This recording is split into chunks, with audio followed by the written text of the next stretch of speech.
This is the only ball of the year, and I see why. Everyone is absurdly excited. Your Highness, you sound so detached. We are all encouraged to enjoy the ball tomorrow. Right you are. What a burden. I never thought we'd see eye to eye, but I agree. I'd rather be swinging my blade than wasting my time with some girl at a ball. Felix, Your Highness, you must be joking, right? This is our chance to dance with all of the ladies of the Academy to our heart's content.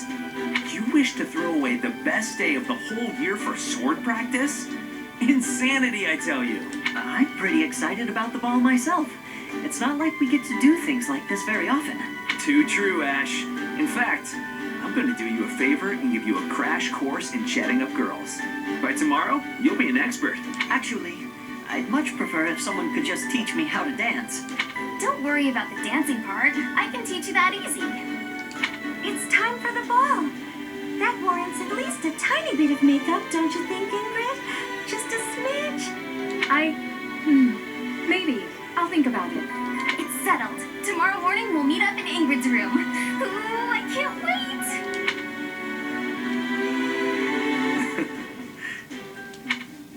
You know, there's no telling where life will take us after we leave here.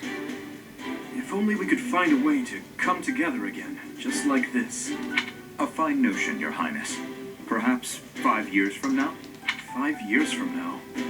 Ah, that's when Garrigmach Monastery will be holding its Millennium Festival. By then, we'll be addressing Your Highness as Your Majesty instead. That's right. I suppose we all know it's coming, but by then you'll be far removed from us. Come now, you know me better than that. My title may change, but I won't. And it won't just be me, you know. 5 years from now, you'll all have your own stuffy positions to contend with. But as I understand it, the festivities at the Millennium Festival will be of a scale far beyond anything we've yet seen. In other words, the perfect excuse for all of us to return here. Ooh, a reunion? That sounds fun! I wouldn't miss it for the world. I'd love for you to be there as well, Professor. After all, you're the heart of the Blue Lion House. Good. Then it's settled. Of course, if something happens and I'm not able to attend, I'm leaving all of the logistics of organizing this reunion to you, Professor. It's true. I'm sure being a king will keep you busy, but it's a bit early to be backing out of your own plans, don't you think? Yes, I suppose you're right. I'm sorry. You have my word. I will return as well. Count on it.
Running away? I understand. You hardly had the time to breathe in there. It must be hard to be the favorite teacher at the ball. Poor professor. Was that a joke? I find it hard to tell with you. Just think of all the students begging you to dance. Professor, what are you doing here? No, I should think not. As a child, Edelgard taught me how to dance. It was a bit awkward, honestly.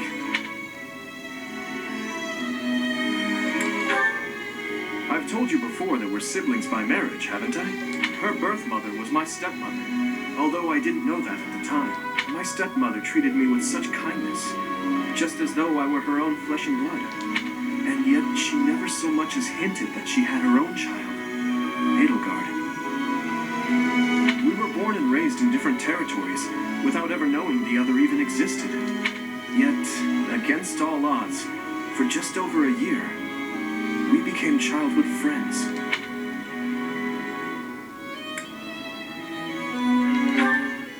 Indeed. Unaware of each other's stations or backgrounds, we met and became incredibly close. This was when she and Lord Arundel were living in the kingdom. They were in exile. This was a time of great turmoil within the Empire. I ran into her when visiting Lord Arundel's residence with my father. She seemed quite bored with everything. At first, I found her to be difficult and stubborn. But that facade quickly fell away, revealing her true self beneath. That's around the time when she taught me how to dance. Her instruction was, oh, let's call it strict, to put it nicely. Wrong foot, Dimitri. You're supposed to lead with your right. Hell, the sun's going down. I really ought to be heading home. That 1 year before she had to return to the Empire was so much fun. The time of my life in many ways. It's kind of pathetic to think about it all these years later. But can you guess what I gave her as a parting gift?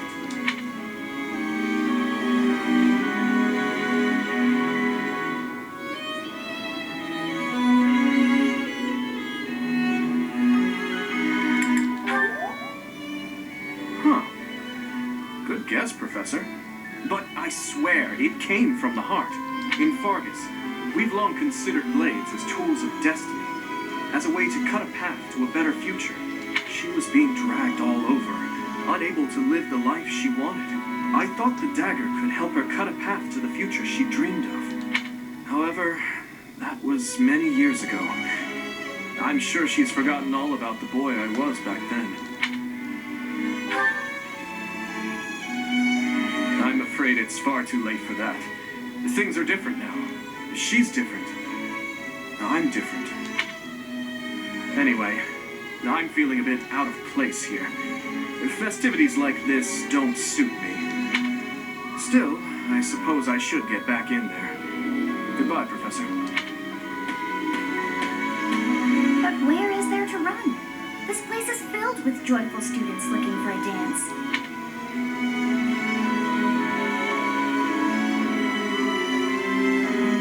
Ah, I see. The Goddess Tower waits for you.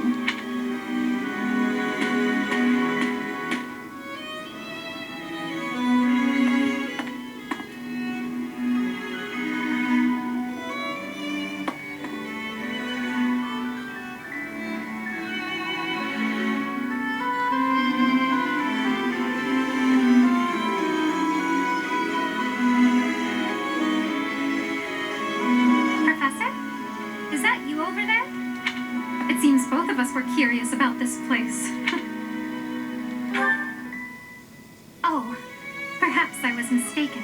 I figured you had come to this tower after having heard the legend. You have not heard of it then? I suppose I only recently learned of it myself, from a friend. Legend tells that on the night of a ball, when a man and woman pledge vows at this very tower, the goddess will bestow her blessing, ensuring those vows come to pass. Of course, such things do not really come to pass. But there are many who place stock in this legend. I wondered what sort of vows youths tend to pledge. So here I am, hoping to gain deeper understanding, only to bump into you. Are you meeting someone here, perchance? That's unfortunate. I wonder if anyone else will be coming. Professor? If the legend were true, what type of vow might you pledge? No ideas? Perhaps your imagination is lacking due to the lack of a partner. Let's say you to be my partner. How about sharing a vow with me? I'll give you until the count of 3 to come up with something heartfelt and honorable. 1, 2, 3. Go ahead.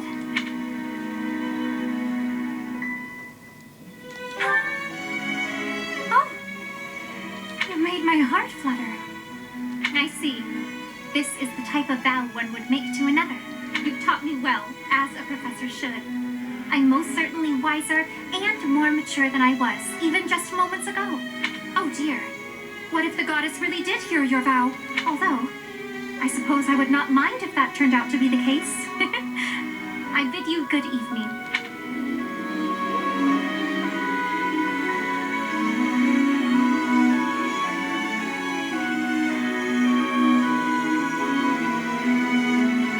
It seems that everyone is having a delightful time.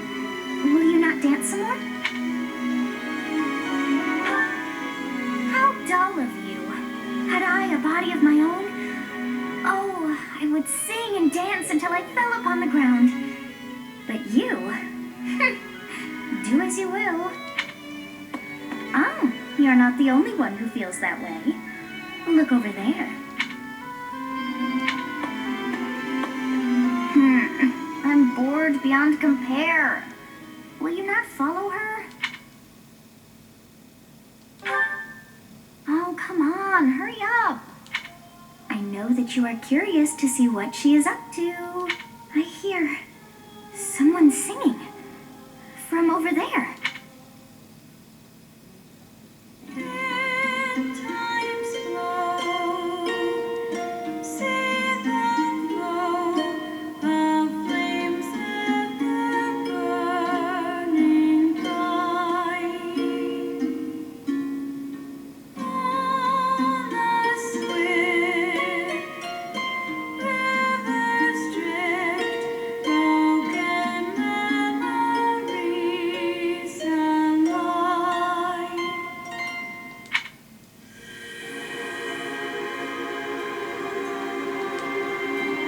That song. I feel that I have heard it in the past. Actually, it is not that I have heard it. Did I once sing that song to someone? No. There's more. I wrote this song. Oh, but how could that be so? If that were true, then how could she be singing it? Unless... No. I am suddenly so exhausted. As are you, no doubt? Quickly then, to bed with you.